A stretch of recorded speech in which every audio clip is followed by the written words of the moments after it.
I think that you've said a lot of amazing stuff for the past 2 years. I think what you just said right there actually might be one of the most valuable rants in terms of just money that you've ever said. I feel like I can rule the world. I know I could be what I want to. I put my all in it like no days off. On the road, let's travel, never looking back. What's up? It's me, Shaan, and Sam, the Vanilla Gorilla. All right, we have a good episode today. Shaan just said he thought this was an amazing episode. We talked about a lot of different stuff. You have a list. What did we talk about? We talked about the surprisingly big business of greeting cards and e-cards. We talked about the crazy Chick-fil-A tech stack and some ideas around that and creating a consulting company around that. We talked about this crazy FBI takedown where the FBI basically tricked thousands and thousands of criminals with a pretty genius app. What else? You did a good bump boxes breakdown. And a bump box of a guy who's built a business that sells subscription boxes to pregnant women and their babies, and it's like $40 million a year. The babies don't buy it. They might, but it's meant for the babies. Right. That does $40 million a year in sales. And we talked about how this article that came out about rich people not paying taxes. Well, we talked about how they actually get money to live, which was kind of mind-blowing to me. And then we talked about one of my favorite childhood actors and childhood movies, how that young child actor has become a crypto billionaire. And then I got excited saying he's the Billy of the Week. But that's all to come in this episode. And do me a favor, go to your Spotify, go to your iTunes. There's a button that says subscribe or follow. Follow if you're on Spotify, subscribe, iTunes. Click that button, because when you click that, we go up in the charts. When we go up in the charts, we get more listeners. And we get more listeners, we can record more stuff. Please do that. Thank you, and have a good episode. Well, first, happy birthday. You're what, 31? 32. 32 now. Okay, great. Yeah. Good. I was feeling bad. I'm 33, and you're always like, yeah, we're basically the same age. We're both 30, 31. Well, I do it to slight you. I do it as a joke because you're only a year older than me, but I want to make it clear that you're older than me still. Yeah. And in my head, I immediately stop listening to everything else you say, and I just start thinking in my head, fuck, I'm older than Sam. And then I have to be like, well, what does that matter? Who cares? And then I get back, and I don't even know what's going on. Yeah, Dan, you're 35. Okay, great. I do it. Dan will feel even worse now. My trainer, by the way, he's at 40, 41, something like that. And he looks great. Looks like he's 25. And anytime someone's like, oh, wow, I didn't know that. You know, once they find out his age or whatever, he's just like, he's like, I'm living till 105. And he's constantly watching videos of people who are like 105, but healthy, or like 100. And they have like, you know, they're still like madly in love with their husband or wife. And he's just constantly watching these videos, these outlier examples, to be like, that's me. I'm going to have that life. Do you care about living till you're like really old? Yeah. Well, I tell everyone 130. 130? Okay, great. I say I'm going to be 130, but I'm going to act like a current 70-year-old. So like right. The 70-year-olds now, that's what I'm going to be when I'm 130. Okay. Why 130? Where did that number from? I just think that's a nice, ambitious, but realistic number. I think that, so I went out with this guy the other day, and he is a date? No, I'll name drop. Can I name drop? I went out with Lance Armstrong. I got dinner with Lance Armstrong. Dude, you weren't going to say that? You were just going to say, I went out with this guy the other day? Yeah, well, yeah. Amazing. I had, the reason I'm saying that is like, it come from a reputable source. And he had this guy who worked at Adidas and Nike with him, this like huge ripped guy who was like, he's probably 55 or so. And he was telling me that there's a direct correlation between lean muscle mass and age. So like longevity. So the people who have more muscle at an older age are more likely to live longer. And so that was like a realization to me. So anyway, that was... So 2 for 1. You get to be jacked now and live forever. Yeah. But... wait, what were we talking about? Oh yeah, living old. Age. But so we just did this little thing. Let's get back into it. I got a card, an email from my Aunt Debbie, who's in her 50s, called, I forget what it was called, but it was American Greetings was the name of the company, or the main. Whenever I get like one of these things, I scroll straight to the bottom and it says like the name of the brand, but then it says like copyright American Greetings Company. The like terms and conditions part. Yeah, I'm like, all right, that's the good stuff. So I always like Wikipedia it. And it was this company, it's a greeting card company that does close. By the way, can I pause you 1 second? That thing you just said, that this podcast has like rewired my brain where that's all I do now. I'm like, oh, cool, this thing is in my life. Who's behind this? How much do they make? What's the company? What's the backstory? Is there an epic founder behind this? I was at the dentist and he's showing me an X-ray of my teeth yesterday. And instead of looking at he's like pointing out something in my teeth. He's like, "Oh yeah, this looks good." Who makes that machine? I'm looking at the name of the software in the top left corner. It's like VM, VM imaging. And I'm like, "Hey, can you hand me my phone real quick? I need to write this down. I'm going to go look up this company. I bet it makes like billions of dollars doing this X-ray software for dentist's office." Or like he was like scraping my tooth with some tool. And I was just thinking, why isn't there like better device? This is the same scraper they've been using since like I was 10. If every dentist is buying these things can't cost, they have to cost a lot of money. What's the company that makes these little devices, and are they innovating? Why not? Blah, blah, blah. So my brain has been like, I have like this chip in my brain now that has to get to the root source of every product, I feel, which is what you did I see when your aunt sent you a birthday card. Well, when I see a building, like a huge warehouse, if it's a massive warehouse and there's a sign on it, I always look up, what's the story of that? Right. I always do that. So yeah. Well, I was thinking like, people are excited about AR, or like when Google Glass came out and they're like, "Oh, it's great. You'll be able to read your email, or you'll be able to like see directions, like the map will be in front of your eyes." And I was like, the killer app of this is I just look at somebody and it tells me who they are. Like I can just like, like when you stalk someone, you see someone interesting, you like try to look them up, you find their Instagram, you see what their life's all about. I think it's going to be amazing when we just have contacts or glasses and I could just look at you. It'll be like, "Sam Parr, CEO of The Hustle, blah, blah, blah." Your last 2 tweets next to your face floating above you. You have no idea that I just have like, there's also interrogated you. There's also practical stuff. Me and Sarah were walking on the street the other day, and Sarah saw a guy with a collared shirt, and she's like, "I think we know that person, but I can't tell because all white guys with collared shirts look the same to me." So there's some practical implications, dude. When I was a kid and I would use my fake ID, I had a fake ID, and the guy was a white dude, but he had like a shaved head, and it was like he clearly had black hair. But if you go to the Indian or the black stores with like a black clerk, like a clerk of a different race, they all thought that like all white people look the same. Looks just like you. And so the joke was you have to go to a person who's not white because they all think we look exactly the same. Did you ever do that when you were a kid? Like you got to go to the white clerk. I didn't realize that hack, but that makes perfect sense to me. Yeah. Do you think all white people look alike? No, not all white people look alike, but definitely like, John, Jeff, and Jacob, I might mix them up from time to time. Yeah. In the same way that, I look like, Aziz Ansari to everybody, you know what I mean? Like, right. Yeah. But we were talking about American Greetings. And the reason I bring this up, huge company. And it's just crazy that this shit still exists. But I guess it's not that crazy. It's funny. So just to explain in simple terms, they do e-cards. So you can send a digital card to somebody. $20 a year. Yeah. $20 a year membership.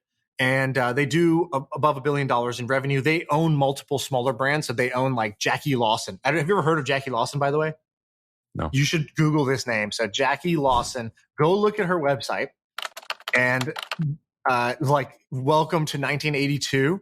So just, I mean, whoever's doing the video on this, you got to pull up the Jackie Lawson. Oh my gosh, I love Jackie Lawson. Literally, okay, so the profile photo looks like, some bootleg Carmen Sandiego. And then it says Jackie Lawson. And then like there's like a mouse, like a computer mouse is like part of the N. Because probably like when she invented this, it was like new to be like on the computer sending cards to people. And this thing is incredibly popular. People love Jackie Lawson cards. She's like really well known, sold her company, I think, to American Greetings. And I ran a company for a period of time, maybe a year or two. It's called birthdayalarm.com. That's why I'm bringing this up, by the way. Yeah, I didn't start this company, but the company's kind of remarkable. I'll break it down. So Michael and Xochitl Birch were the investors in my previous company. This was their first win. So Michael's a programmer at an insurance company. He's like, this is boring. Wants to go do a startup. He comes up with this big idea to do a self-updating address book, meaning like, what if you had a contact list that was like dynamic? So I'm in your address book. If I ever move, I can just change my address or my email address or whatever, and it'll automatically update in everyone's contact list, dynamically. So you have this idea of this. He builds this product. It's really complicated. It's not really going anywhere. But he adds one feature to the address book, which is birthday. What's your birthday? And which is ironically the thing that doesn't change. You don't need a dynamic address book to do that. But he started sending a reminder. So like a little reminder would come out. Like I should have got a reminder yesterday that said, "Hey, it's Sam's birthday today. Wish him happy birthday." And this was before Facebook. So this is actually an incredibly useful thing. So people used to email him being like, "Hey, thanks so much for that birthday reminder. I would have totally forgot my aunt's birthday. You saved me on that one." Or, I looked like husband of the year because of that birthday reminder. And so he's like, shit, nobody likes my thing, but they just like this one feature. So he makes that the product. So he goes, he makes it birthdayalarm.com. And all it does is it reminds you of your friends and family's birthday. And immediately the site starts to like do a little bit better, but not gangbusters yet. So he says, okay, well, how does this product work? I should be able to email all my friends and family and say, hey, add your birthday to my birthday alarm calendar. And then he at the time, there was no term for viral marketing, but he's like, I don't have a budget to do, I quit my job to go try to make it big in the startup world. So I don't have a marketing budget. So I need one user to recruit another. So here's what I'll do. When I email all my friends and families to add their birthday to mine and they go type in June 15th, then it'll say, do you want to save Shaan's birthday in your calendar? And they're like, oh yeah, sure. Why not? Tit for tat. He just asked for mine. I'll take his. And then it says, cool. Your calendar has one birthday in it.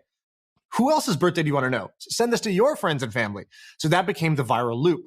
And all of a sudden, he started getting tens of thousands of members.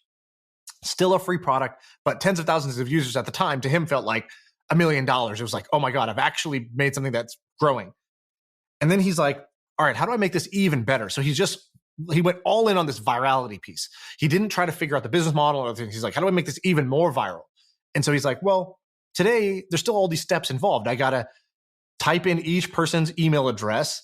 I have to figure out what to write. So he starts one by one changing these pieces. He's like, oh, instead of you having to think what to write, I'll write it for you. Just copy paste this, right? Here's a copy button to copy this into your email client.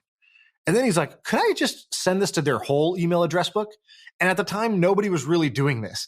And so he wrote one of the first scrapers for Hotmail where you could just log into your Hotmail. And he's like, great, I imported all your contacts. Just hit send and it'll send to all of them.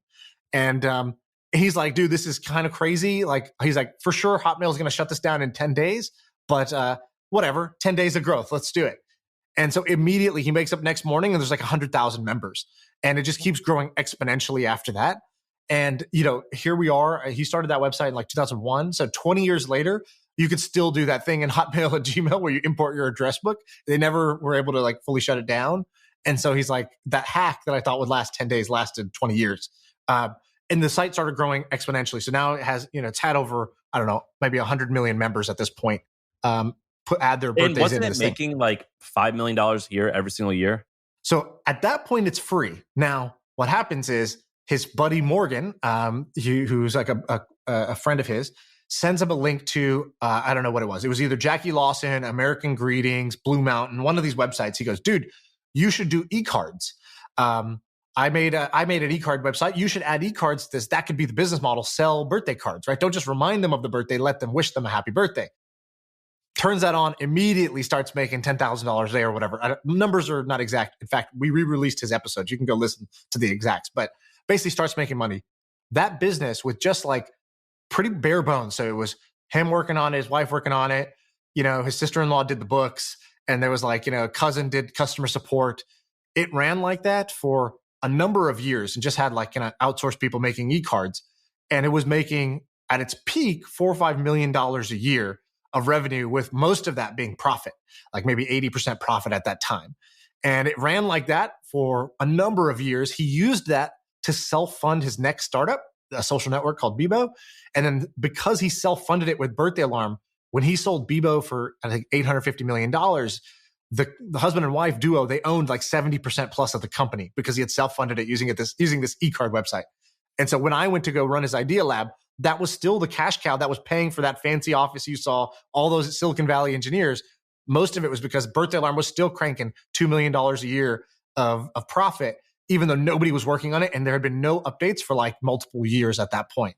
And so then I took it and we tried to like turn it around and make it grow again. And so it started to grow again, after we worked on it. But because of that, I looked into Jackie Lawson and American Greetings and Jib Jab and all these different companies. And this space is actually pretty big. Yeah, well, that's why I brought this up, is I knew I would get a story out of you like that. There's also one other company that somebody who listens to the podcast had told us. I'll give them a shout. Have you seen this app called Givingli? No. So it's a new age version of this same idea. So Givingli, what they make easy is that they're like not just good looking cards, but a gift card to like any service. So like it was my trainer's birthday. I wanted to get him something. I had forgotten to give him a gift. And so I sent him a Givingli, which was like a beautiful little e-card I made on my phone in like, 5 minutes. And then I was able to attach like $100 DoorDash pass to it. So it's like, oh, dinner tonight's on me is what I sent him. And so it was like so easy to send a gift and a gift card. And I was like, oh, this is actually kind of interesting. And so I talked to the founders and their stats are honestly pretty impressive. People send a ton of these. And the way that they grew is a little unconventional. They grew as a Snapchat mini app, which like you kind of don't hear anyone talking about. Like, do you ever hear about Snapchat minis? No, I don't even know what that is. They released this like app platform called Minis. And like, you never really hear anybody talking about it. And then when they showed me their numbers, I'm like, dude, where are you getting like hundreds of thousands of users? And they're like, oh, Snapchat. Like people on Snapchat just send little cards back and forth to each other all the time. We're the number one mini. And it's like, what? And so I went and looked in the little mini store and sure enough, they were like one or two at the time. So I thought that was kind of interesting. And it made me think, oh, I should do a deep dive into minis and see what else is actually working here. That's fascinating. And we've talked about this like idea of like you need distribution first. And if you have that, you have everything. And like, That's why I like Chrome plugins. That's why I like WordPress plugins. I didn't even know about minis. Yeah. And, I don't know if you need it first. There is definitely like a case for that. Other people would say, no, you need a product people love. And other people would say, no, you need a great team. And like, the way I think about it is this guy, Nir Eyal, who I think also listens to the podcast, he wrote this book called Hooked. And he's a listener. That's cool. I've read that book. Yeah. And so it's an awesome book. And so he had told me this once in my office. He goes, every business is like a 3-legged stool. You have growth, you have engagement, and you have monetization, GEM. And he's like, when you start your startup, you have none. You just have like, a stool with no legs. And then you need to get your first leg on there. It can be growth or it can be engagement, like a sticky product that people love. He's like, a good startup will have 2. And if you have 2, you have a pretty good shot of figuring out the third. The problem is there's a whole bunch of people here with 1-legged stools trying to go raise money. And I thought that was so spot on. And so then when I looked at companies, I just thought to myself, oh, do they have all 3 legs figured out? 2 of the 3 I'm okay with. 1 of the 3 I'm going to wait. Dude, I dig it. I completely agree with that. We have like a ton of ideas here. I'm really excited. Can I tell you something really quick though that I learned? Yeah. So do you remember, is it called Pro Republic? What was that article that got released with rich people? I think Pro Republic was the name. It was like the billionaire taxes. I didn't read it, by the way, so I don't have much That's to say cool. about You don't have to have read it. But so there's something going, I didn't read it either, but it's not important because it's the general topic of this, of like how rich people pay little taxes. And they do that by basically, and like, I don't know how to bring this up without sounding like a total douche, but when you make little money, like you get access to loans that are like 1.5% or 1.2 or whatever it is. It's based off of like a lot of times the rich London people get the most free shit, whether it's products or cheap capital or cheap anything. Yeah. Basically, like when you sign up for like a big bank, you get a line of credit. Like I think it's 75% of the amount of money you have in there at like a 1% rate, or it's like based off the London Bond Exchange. And I was curious about this, but basically a lot of folks like Elon and just most people who are wealthy, or a lot of people who are wealthy, they take loans and that's what they use to live on. But in my head, I'm like, but you still got to pay that back. So how are they doing that? And I went and talked to some bankers. And do you know how this, like, do you know what the expectation is here? The expectation is that you actually live on those loans forever. Forever, yeah. And your estate pays it when you die. Is that crazy? Is that a crazy thing to think about? I kept thinking like, but how does the bank get their money back? And it's like, oh, no. Like we expect that it's going to be an outstanding loan for like 50 years. And we're just going to keep loaning and loaning and loaning. And then when they die, we're going to take our cut. They're not trying to make their money off you, the wealthy person. They're trying to take all of your millions and millions of dollars and lend it out to other people who are going to pay higher rates. So they're like, okay, we need to lend money. Where do we get the money? Let's get the money from rich people. How do we get the money from rich people? We offer them amazing terms. Okay, then how do we make money? Well, we're going to take that money and we're going to lend it to people who don't have as much, and we're going to charge them more, right? Kind of sounds screwed up when you say it, but that's the business model here, I believe. Yeah, it's just like something that I didn't understand. I feel like I'm just like a dumb idiot. If I'm wrong, I might be wrong because I'm not a banker, nor am I a bank, nor have I thought about this stuff. It's just weird. I just thought that was weird. And that was totally like, that was one of those things where it's like, hello, that's why it's McFly, funny. This is how the world works. So I was like, I didn't know that. I'm just a it's country funny because bumpkin. like, you're like, you're the CEO. How much do you make? Oh, wow. This CEO came out and said he's taking a $1 salary for the year. What a great guy. And it's like, no, obviously that just means he doesn't make his money off his salary. He makes it off something else. So, okay, he's getting stock. Okay, great. Wow, he's getting all this stock's going up. He must pay a ton in taxes. No, he doesn't. Why is that? Well, he doesn't sell the stock, so he doesn't realize any gain. Okay, then how does he pay for like that jet? Oh, because he just he gets a big loan or line of credit off of his stock as collateral. And so so he lives for free off that loan? Yeah, he does. He just has to pay 1% or 2% or 3% interest. Oh, wow, that seems pretty good. Okay, even better. Let's say he takes that money and uses it to invest. Now that interest payment is also tax deductible. So it's like just gets like kind of crazy how the advantages sort of stack up against each other. He bought real estate. Great. Now he's going to take this huge depreciation, on the real estate he bought. And then if he sells it for a gain, he's going to 1031 exchange it into another real estate property and pay no gains. It's pretty amazing. I felt like when I learned this, I felt like I was sitting, like I went to a fancy dinner table for the first time and they finally showed me like that small fork is meant for like taking crab meat out of the claw. I was like, oh, that's what that's for? Oh, well, goddamn. Like, I thought that's the kid's fork. Yeah, I was like, I just thought that was the little people. I don't know what that is. Anyway, that was like it's just like hit me in the head. I'm like, duh. So that was so I had a call with a tax strategist. I'm paying for this like tax strategist because I'm like, okay, where did you figure this stuff out? Is it worth it? My brother-in-law had found somebody through a thing. He saved him a bunch of money, and he was telling me about it. I was like, I gotta talk to this guy. So I talked to him. This guy Jeff, and he's like, okay, so what are your goals here? And I was like, I want to learn what the rich people do to pay less taxes, and then decide or try to do some of those things if they apply to me. And he's like, okay. And I was like, so walk me through here. Like, if I make this much money in a year, I'm just doing this. I'm just writing this huge tax check, every year.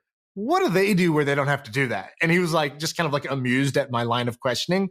But in the end, he was like super helpful. He really like kind of outlined all the things. And then at the end, I was like, all right, how does attorney-client privilege work here? I was like, let's just say I tell you that, this part of my house that's my home office deduction. Sometimes I nap there, and like also I store my dog stuff there, right? Like that's unrelated to my office. I said, how honest can I be with you? And he goes, you can be totally honest, and I recommend you do, but there's no attorney-client privilege. I could be subpoenaed. And he goes, I'm not going to do anything wrong because I don't have to. I go, okay, great. You basically just need to ask for like red light, green light, yellow light. Like now he'll be like, yeah. So like, are you active or passive on that? I'm like, suppose I was active. What would the number be at the end? And then suppose I was passive. And then I will give you my answer by the end of this. And he's like reading between the lines of like, oh, okay, I understand. We haven't even actually gotten into any of my stuff, but I wanted to ask all the questions up front to him about I'm more fascinated with how the tax thing works. I don't even have like a very complicated setup. There's not really anything I could do because I'm not like Elon. I don't have this like complicated structure and all these shares I can borrow against in that same structure. But I'm paying this guy to tell me what other rich people do. And I'm fine with that. I think that's a great trade. Do you want to talk about, you want to go? I've got one idea. So I'll do yours. You want to do mine first? I mean, I can give you the summary and then we can get into it later. Yeah, do yours. Okay. Do you know who Paul Singh is? I never met him, but I've heard about him. And my buddy is his business partner. Great. So Paul, Baby Bump? Bump boxes. Bump box. So sorry. So you'll actually know more about this than I do. Yeah. So I reached out to Paul because I don't even know how I contacted him, but Paul Singh is a guy who started this thing called 500 Startups. So not really around too much anymore. Well, but he didn't start it, right? Did he start it? Dave McClure started it. I don't know. Yeah. Maybe he didn't start it, but he was like there at the beginning. And so, I don't know if he helped start, maybe is the right word.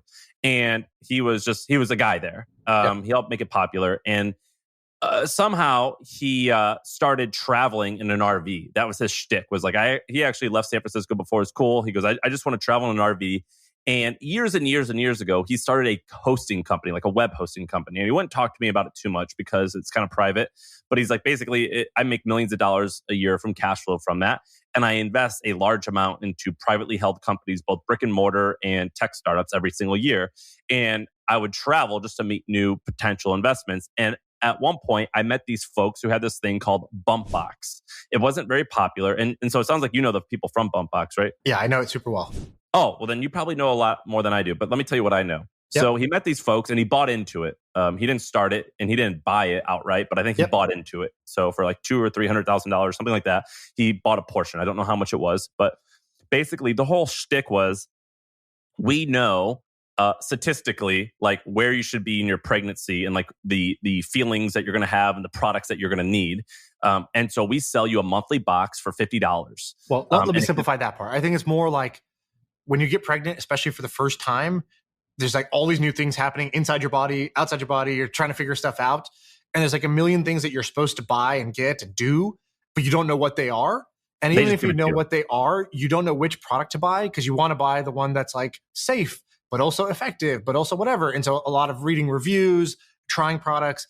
And so what Bumpbox did, which is pretty genius, was they just said, look, we're going to find the best products for every phase of your pregnancy, first trimester, second trimester, third, and then post. And we're going to package it up into a subscription box. So it's just going to show up on your doorstep. You don't even have to think and worry about this stuff anymore. And so Paul came in and he's like, yeah, you guys are, this is okay. It's pretty good. I think we could think just a tad bit bigger and we could turbocharge this. And so now their vision is basically from conception to like 18, 19, 20 years old, a mother is handling lots of different stuff.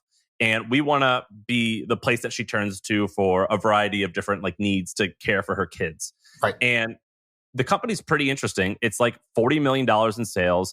His goal is to grow the company 2x every single year. And of that $40 million in revenue, 60% is from subscription boxes and 30% is from this, 30 to 40% is this other stuff. And Paul came into this business and he goes, these boxes are great, but let's just make more and more and more stuff for this person. So let's figure out everything the mom needs and let's just make it. Right. And so now 30 or 40% of their business comes from medical equipment, which I don't even know what that means. Whatever, I don't know what they sell. So like, I don't know if they're selling this yet. We might have to take this out. I don't know if it's out yet, but like, for example, a breast pump. So when you're breastfeeding, you're going to pump in between feeds or whatever, and insurance covers it. And so, these things are expensive devices that you need, medical devices that the doctor sort of gives you that you'll use for the first year or so of your pregnancy, of your afterbirth. And the other stuff they sell is they'll figure out that you want this and they're going to call you, and one of their insurance agents are going to call you and say, here's the 50 best types of insurance companies that you should check out if you want to buy this breast pump or whatever. It's all covered by insurance. And then they make a cut off that lead. So kind of an interesting company that I wanted to talk about. And I wanted to talk about it because there's a few things going on here. First, this is a guy who has made a lot of money angel investing in tech companies. And he told me, I never want to raise money. I want to own as much of this business as I can. And we could either distribute profits to ourselves and our employees, or we could sell for a fuckload of money. And B, I just think that it's kind of interesting. It's not like it's out of my world. I don't have kids. I'm not a woman. It's just kind of interesting. What do you know about this?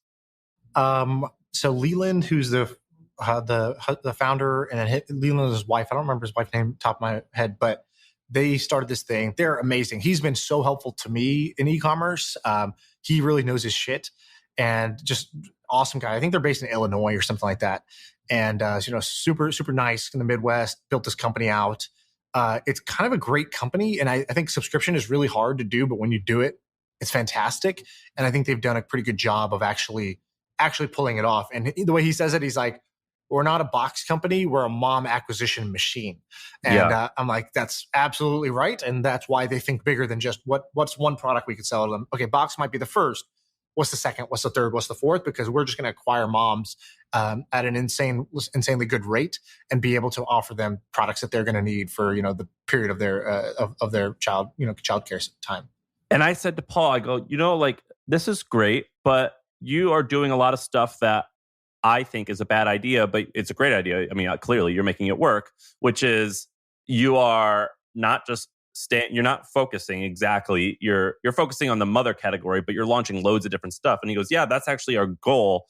And the reason we're doing that is our whole unique strategy is that we're going to move quickly. But he's like, when you think about it, 100 years ago at some board meeting, the guys at P&E or Kellogg or whoever it is, the big conglomerates nowadays, they go, like, look, we could start building, you could start selling more soap, or we could just buy all the soap and then buy all the razors and just buy everything that like you possibly use in your home and own the whole category, as opposed to just focusing on this one thing. And even though tech focuses on this one thing, let's just do the opposite and say, why can't we build a family of companies? And I thought that was pretty cool. It broke my frame. It's a little different than what I've heard or what I would have done. And I think it's neat to see something that's the opposite of what I like or what I would do. The one caveat would be, I think they did focus on getting Bumpbox's core to work for a number of years, right? This is not new. Obviously, yeah.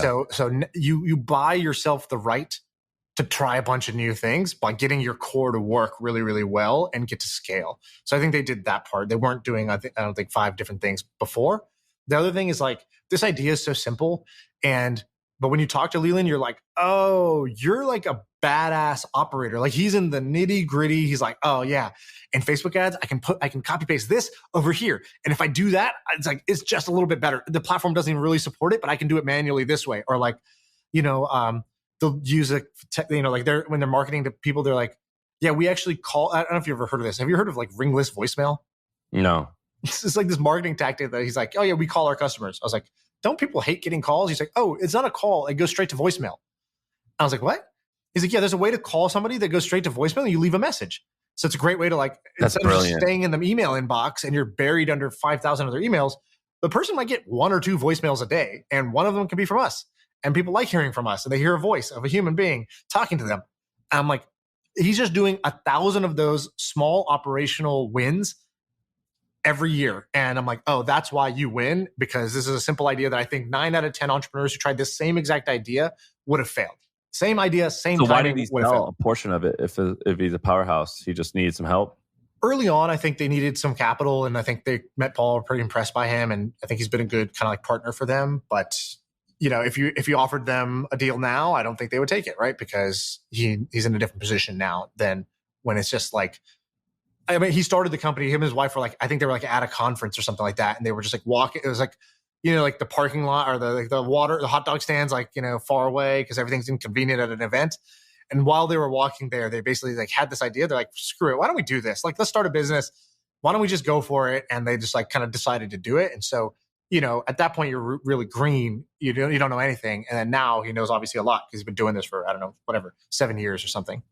Have you heard of, I'm making a quick pivot. Have you heard of this thing called the anti-Galloway index?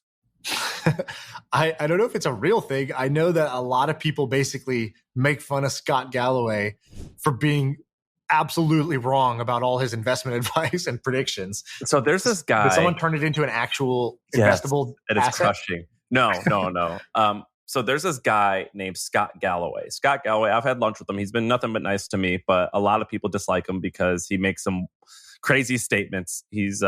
They tease him for being real woke. He makes these predictions where he puts like the winners and losers of each year, and he makes these really bold predictions. Yeah. And a lot of people in tech and a lot of people in general make fun of him because his predictions, I mean, I'm sure some of them are right, but like a lot of them are wrong, like really wrong. Massively wrong, yeah. Like one time he said that Macy's is going to crush Amazon. And that's just an example. And some shithead who I love made a thing called the anti-Galloway index. And if you would have done the opposite of everything he said since 2019, tech companies that Professor Galloway has predicted would fail have outperformed the S&P 500 by a whopping 61%. No. They've outperformed the S&P 500 and have the return itself is 61%. Sorry, during the time, and even if you exclude Tesla, which was one of his big bets that he said was fail, and it took off, and said even without that one, still 23% return.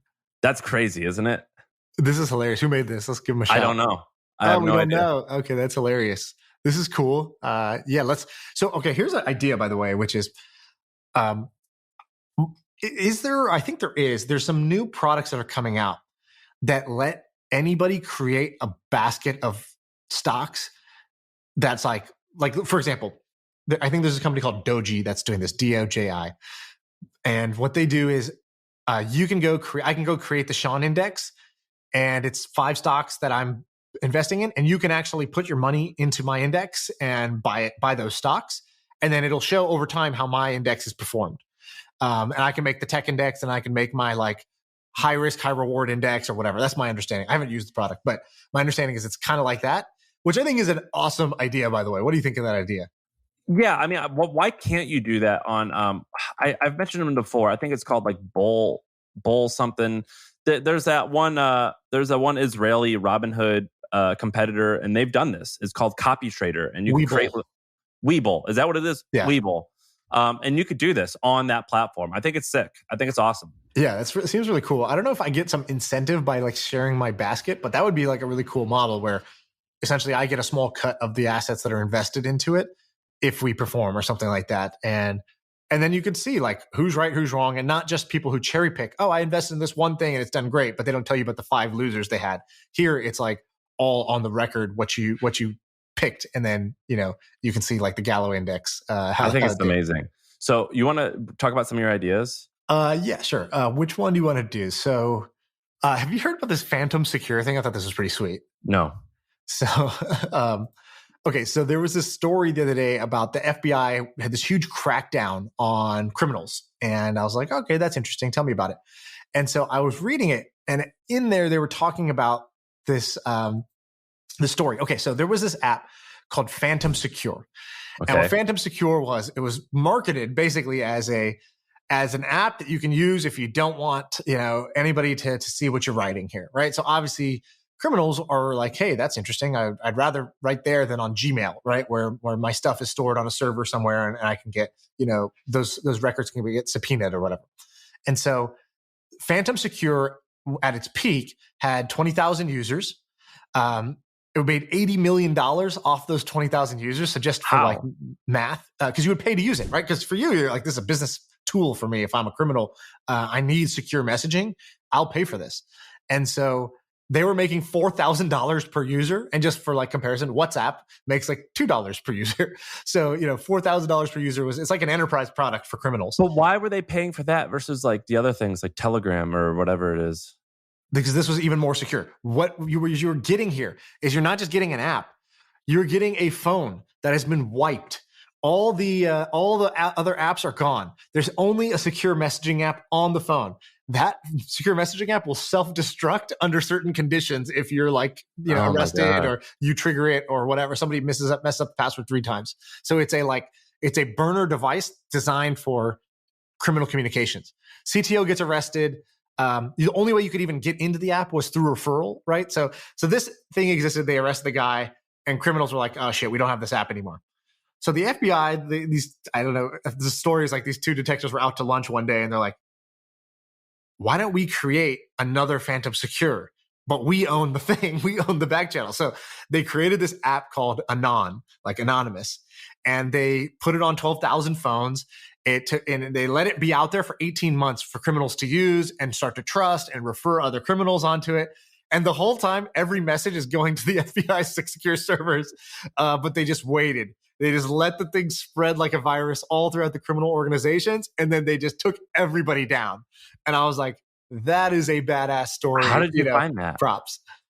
I don't know. I saw the story and I just clicked it. It's amazing. So do you think, okay, so I actually think this is an amazing idea, by the way. It sucks that people were using it that way, but I think it's an amazing idea. Kind of like Silk Road is like an amazing idea where it's like, yeah, like it's cool to create like a marketplace where you can sell anything, but it's kind of shitty. Like I don't want to support anything where like, right. Who are the people that want a marketplace that'll sell them anything, even different stuff than I can sell on eBay? Oh, maybe, right. Drug dealers and assassins, it's like, weapons dealers. Like, I'm not like in favor of actually everything. I'm not actually a true libertarian because I do think that like some stuff should be illegal, right? Right.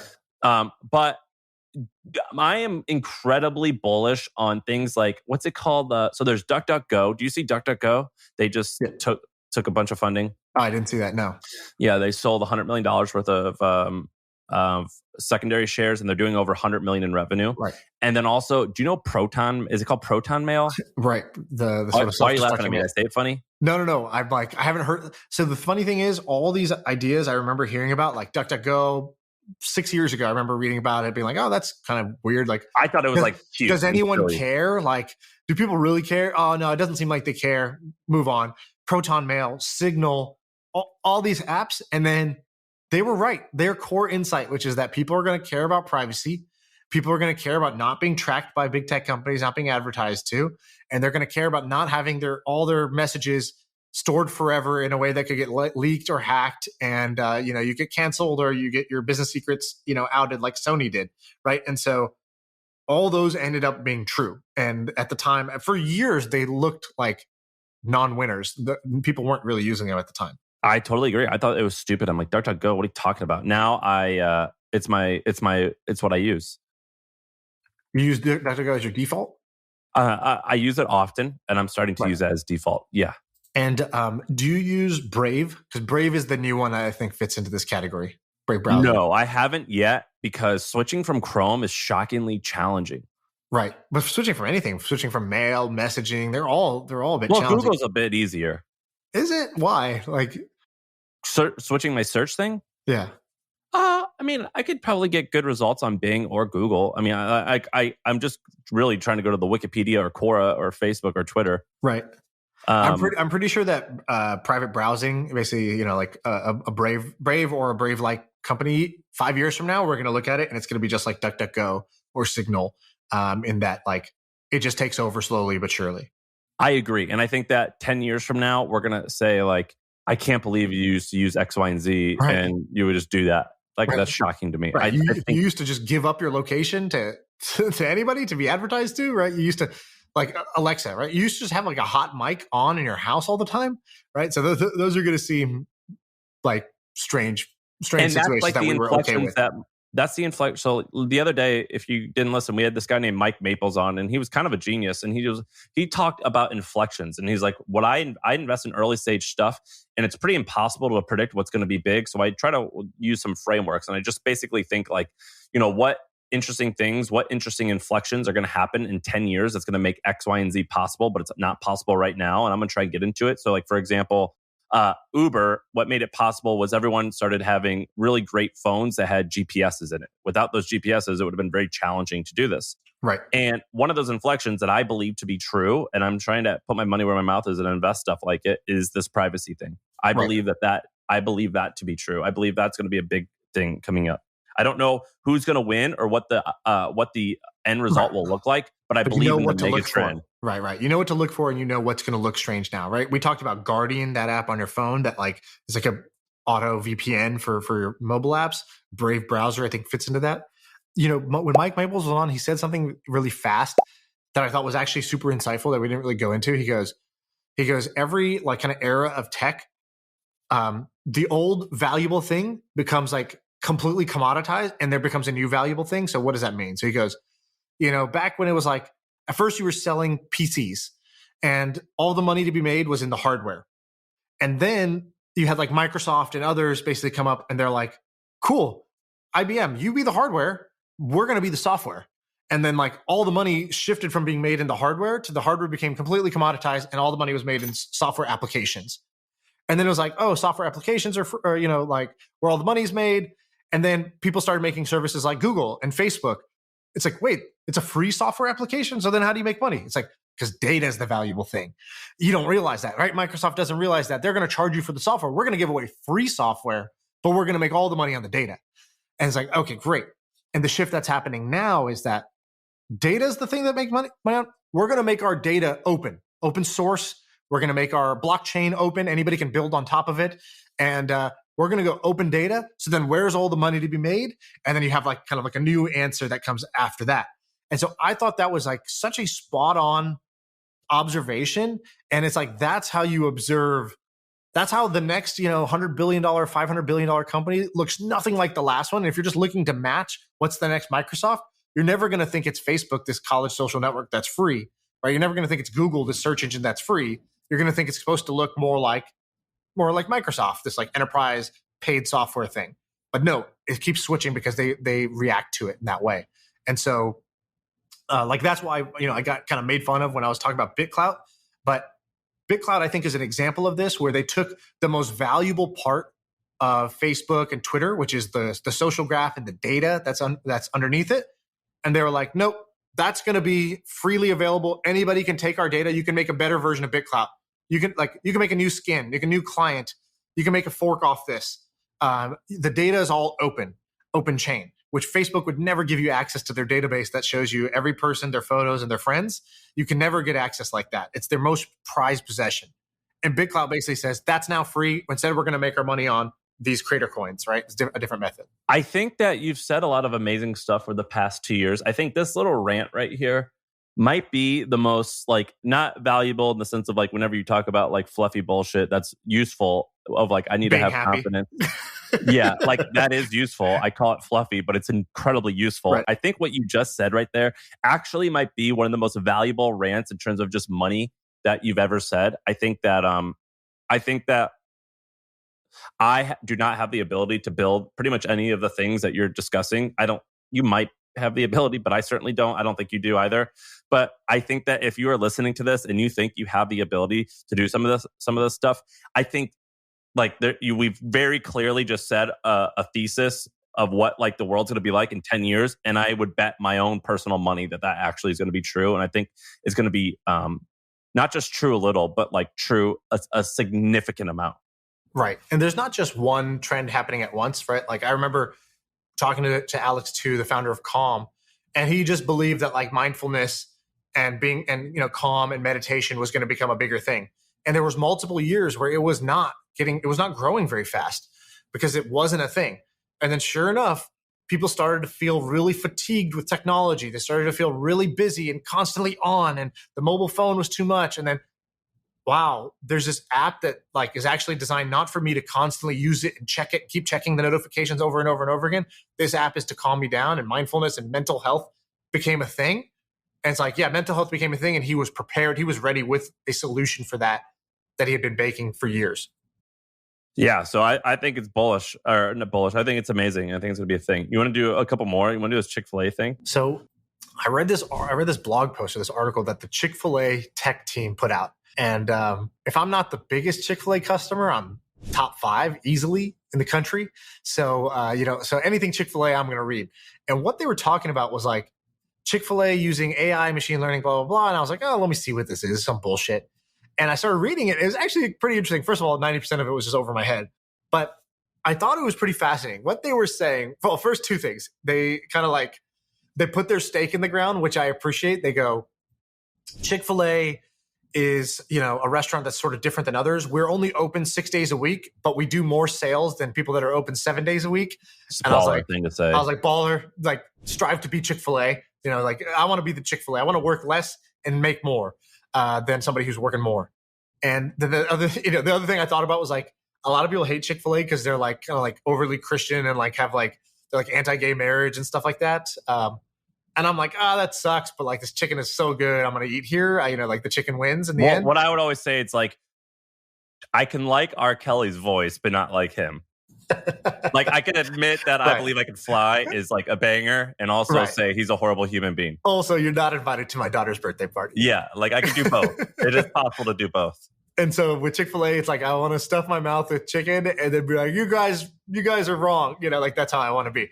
So anyways, I'm like, you want to be like Chick-fil-A, a product so good that you can actually be batshit crazy or even offensive, and still the person who disagrees with you, they need your product. It's that good. It's must have. So then they were talking about their tech, and they were like, well, our stores, when we designed them, we thought they were only going to handle like, let's say, just for simplicity's sake, 100 orders, 100 customers a day or whatever.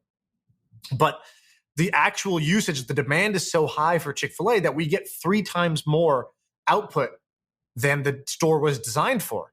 And he's like, so how do we do that? Right? Once you design the store, it's already built. You can't really go back and change it. So we've had to use technology to get 3x the output that the thing was designed to do.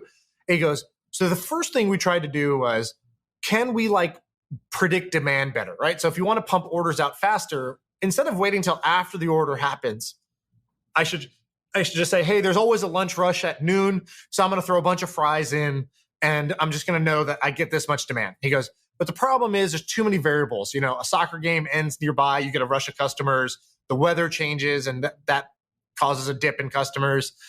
There's too much traffic on the highway, that causes a dip. So it's too unpredictable. You can't just say Fridays at noon are always going to have this much demand.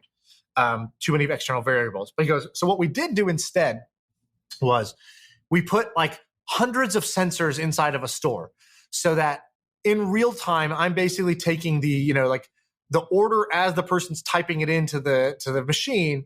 And that's being matched with a sensor that tells us how active the fry machine is. And then it gives a signal to the worker to basically like, hey, dude, put more fries in. There's going to be more demand or whatever, right? Like they're taking all these signals and how many people in the drive-through times this, times that, and basically making predictions of what do they need to make so that they can get that extra 20% of orders done per hour for throughput.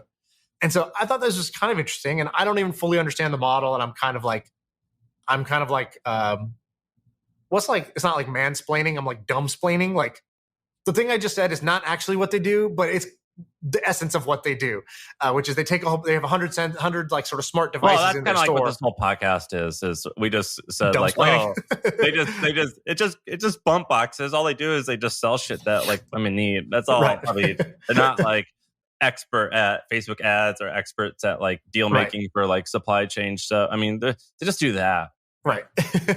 So the point is there's like 100 smart devices in a Chick-fil-A that are feeding into a machine learning algorithm to put something out there so that a frontline worker who makes, I don't know, $16 an hour is able to be more effective and they're able to get more sales per square foot. And so I started thinking like, first of all, I had no idea that like kind of old school companies like Chick-fil-A are that deep into like adding technology into their stores and their services.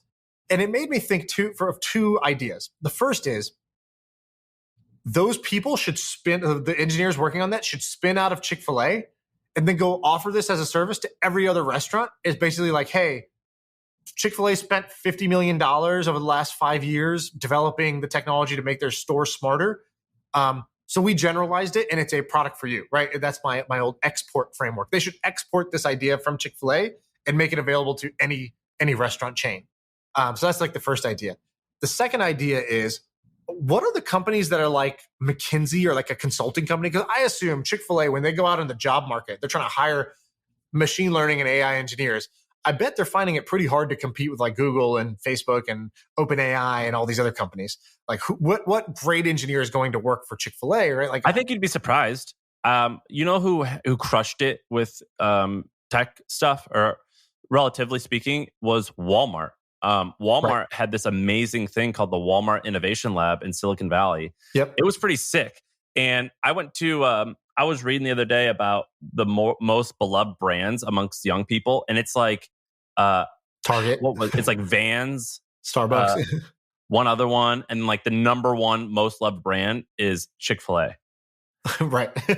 So fair enough. Maybe some Stanford graduate is going to work for Chick-fil-A and they're cutting against the grain. But I think most people are going to go towards more traditional brands, which really told me the way most companies are going to solve this is not by having as much in-house tech talent as consultants that basically take good tech talent, but like hypercharge them to get them to go faster. And so I'm curious, I bet this exists, but I'm curious who's building like a McKinsey type of company, like a badass consulting company that is only tech consulting. It's hardcore it's engineering specifically around like the new age stuff of machine learning and AI. And I think that you could build a new McKinsey, Deloitte, PwC that is basically when your company needs tech answers, you basically hire this high price consulting firm that comes in, and these guys are not suits that are great talkers. These are and make great pitch decks. These are engineers who come in and they actually build and they teach your team how to build and they build themselves. Wouldn't Venture or all these guys offer that, you think? They do offer it, but I think their brand is not branded as this. And so I think there's an opportunity to come in and say, we dress differently, we talk differently, we don't have these 10 other offerings that McKinsey has. We are actually the best. If you really want to hire the best when it comes to engineering, all of our guys are straight out of Facebook, Google, Stanford, Harvard. That's our crew. And everybody's got a computer science degree. This is our CEO. Look, he's a nerd. He's got Cheeto dust on his shirt. Like that's who you're dealing with here. Whereas today I know that McKinsey and others are like offering these as part of their services. And in addition to like tax planning and like 10 other things that they're going to do, like financial audits and like other shit. So I think there's an opportunity to create like a big four type of consulting company if you just went all in on engineers. I'm on board. I think it's cool. I think that any engineer who's smart though would never want to start this business because that would be hard as fuck. But I do think that there's so many cool things that started as agencies that eventually they create their own software and it becomes badass. So, for example, I do think it would be cool to do this for 5-10 years and then eventually just make the software and you could become, it would be a really easy way, or not easy, straightforward way to have a bootstrap software company. So have you ever heard of Consensus? No, what is it? So Consensus is it's a version of this. It's in the crypto space. So it was started by this guy, Joe Lubin, who was like one of the first kind of like 6 guys backing Ethereum. So he was like Ethereum pre-launch. I think he was one of the main funding sources. Essentially, he came from the finance world, and he believed in Ethereum. And so he's known as one of the co-founders of Ethereum. Guy basically became a billionaire off of Ethereum. Takes the billion. He takes that. He basically spins off. Ethereum launches, and instead of sticking with the Ethereum Foundation, he creates Consensus. Consensus is like, we have an office in New York, LA, Shanghai, whatever, right? Like Tokyo, whatever. They like kind of a traditional consulting model, and but they weren't just doing consulting. But what they do is they had like in-house projects. So, for example, MetaMask, which is like the most popular Ethereum wallet, I think, that's built into a browser, was like either incubated there or they like kind of like found the guy who built it and brought him into Consensus, and that was one of their projects. But they make like, they'll go to like MasterCard or Visa and be like, you guys keep hearing about blockchain, right? Don't you need like just a group of blockchain like specialists who can come and teach your company how you should be using blockchains, and we'll consult with you, that we'll build projects for you, and like we'll be kind of this like hybrid like agency, incubator, consulting company type of thing. And they do like, I think they said they forecasted like 60 million of revenue in 2021. Now, I should say, I personally think Consensus is kind of a shitty company. They hired like 1,000 people. I don't think they had like the business fundamentals to support any of that. So I don't think Consensus itself is going to be that successful, but that's an example of somebody who said, cool, all of the Fortune 500 is curious and interested in this new age technology. We can brand ourselves as the like de facto group of, if you're a big Fortune 500, come talk to us about blockchain. Dude, and we'll I'm help looking you. up this Consensus company's fucking nuts. Started just recently, right? Oh no, 2014. No. Yeah, it started right after Ethereum. Did this guy, Joseph Lubin, help create Ethereum? Yeah, like I said, he was basically one of the big kind of like financial backers early on, and kind of helped when they were pre-launch. He was involved when there was like this group of 7 or 8 people that were helping build it, and they each had a different role. The amount of wealth that this shit is creating in such a short time is crazy. Do you know that one guy? Okay, so what was that Disney movie called? Like the Secret Service Kid or the First Kid? You remember First Kid? Okay, yeah. I don't know where you're going with this. Okay, you remember that movie? You remember the kid actor? I don't remember him. Like he was also in the movie Mighty Ducks. Oh, which one was he in Mighty Ducks? I don't actually know what he was in Mighty Ducks, what the name was, but his name's Brock Pierce. Okay. Do you know who Brock Pierce is? He's also in Sinbad? Yeah. Well, no, Sinbad was the lead Secret Service. He's the security guard, First Kid. Okay. Do you remember? I remember this movie. I love this movie. Yeah, it's great, right? Okay. Yeah. This guy's name is Brock Pierce. He's a Bitcoin billionaire now. What? Yeah, dude. Google Brock Pierce. So he was a kid. He was in Mighty Ducks. He plays young Gordon Bombay. So he's not one of the kids. He's the flashback of Gordon Bombay as a kid. Yeah, but he was like a well-known actor. Like he was in First Kid was a thing. He was in Little Big League. He just did all like the 90s like kid movies. Yeah. Every movie. Everyone, if you are born in the 80s, you recognize who this kid is. If you're 31 like me and Sam, then you you recognize who this guy is. Dude, Google him. He's he's worth like $1 billion. That's hilarious. You'll recognize him. He's a Bitcoin crypto guy. He wears that stupid hat. He wears a stupid hat now? That's his thing. Google it. Go to images. Go get Brock Pierce. Oh, okay. Yeah, I've seen him. Is that funny. Yeah, he's that stupid hat, leather vest guy. Like that's what he wears. He like goes to Puerto Rico. Dude, that guy is a billionaire now because he was in on crypto in like 12, 13, 14. He's like, hey, I need all those royalties from the first kid. We're putting it into ETH. We're putting it into the ETH crowd sell. Let's do this. It's just the amount of wealth that this has created, and so quickly. It's just crazy. It's fun. It's such a fun story. But Brock Pierce, the fucking first kid, Gordon Bombay when he was a kid, whatever the guy's name was, he's a Bitcoin billionaire. Dude, Is that he's nutty? the Billy of the week. That's it. Is that nutty? Two of my favorite things. Two of my favorite But- things in my life were Mighty Ducks and Bitcoin, and this guy's involved with both of them. Now, I don't know, but I read his Wikipedia the other day. He's got like some shady shit going on where, I mean, obviously, if you kind of look at him, he kind of screams shady, but he like, his partner was like raping kids. I mean, it was pretty fucked up. And like, if your partner's doing that, I'm not saying you're guilty, but I'm saying like, you probably like are involved. Like, I just think that like, yeah, like where there's smoke, there's fire type of thing. It's kind of fucking weird to me. And so there's like this guy's got a lot of. This guy's gonna be like the modern day McAfee, you know, like he's McAfee. He like became a billionaire, and then also like did some crazy shit in Botswana or where the fuck he went. That's what this guy's gonna do. Wow. But anyway, Brock Pierce, crazy, right? That's crazy. Okay. By the way, I also have this little calculator in Excel that I should publish, which is, will the Winklevoss twins get the last laugh? Which is, what does the price of Bitcoin need to be for them to end up wealthier than Mark Zuckerberg for taking their idea and making Facebook? And then I thought about it, and I was like, I wonder if Zuck just owns some Bitcoin as a hedge to be like, you'll never pass me. But I don't think he's got that petty streak. I'm thinking about selling my Facebook stock because I think like I've totally done a 180. I think Facebook's whack as fuck now. But why? It's just lame. Like, who uses that now? I mean, Twitter's just kicking. It's just whack. And Instagram, I think, is even stupid now. I love how you're like, who uses that? It's like a billion people could raise their hand and be like, me, every day, multiple times a day. I just think that it's just lame. I think TikTok is so much better and more positive. I like it more. But I think that Zuck is someone I would never bet. Like, I just think that he's just the greatest in terms of. Did you see the video of him spear hunting recently? No. What is he doing? Oh, dude, you got to Google this. Google Mark Zuckerberg spear, and there's this video. So he like went hunting or whatever, or he went on a hunting trip. I think that might be separate. Then he's like at this little like kind of like a throwing range, and there's like a giant target, and then you see Mark Zuckerberg in slow-mo running up at it with a spear and then launching the spear and getting a bullseye in the target.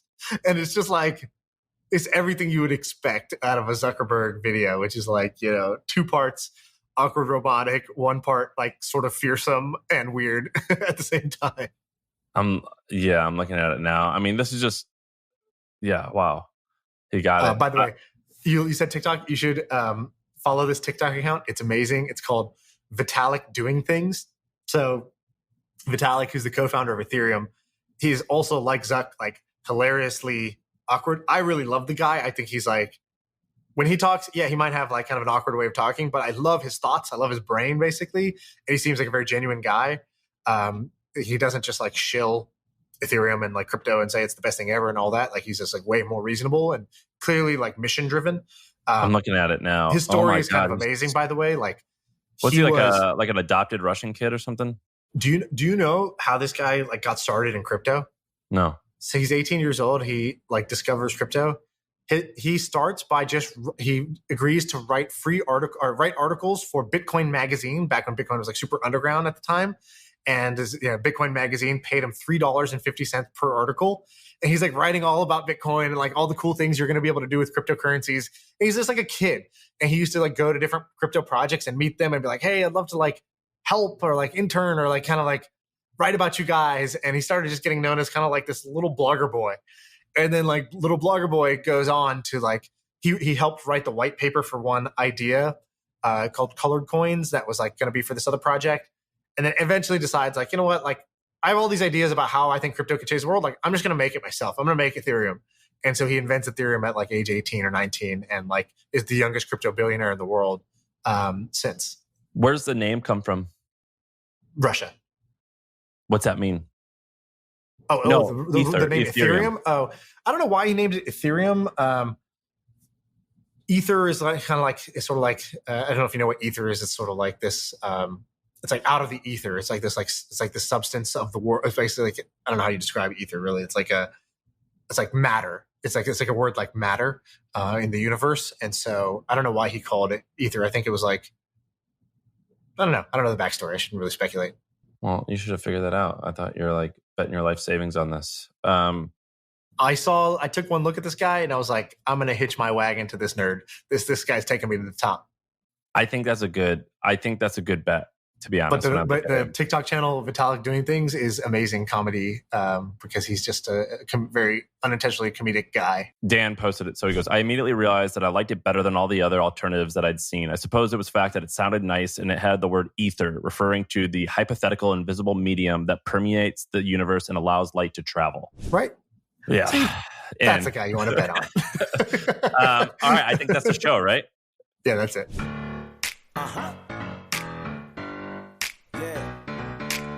I feel like I can rule the world. I know I could be what I want to. I put my all in it like no days off. On the road, let's travel, never looking back.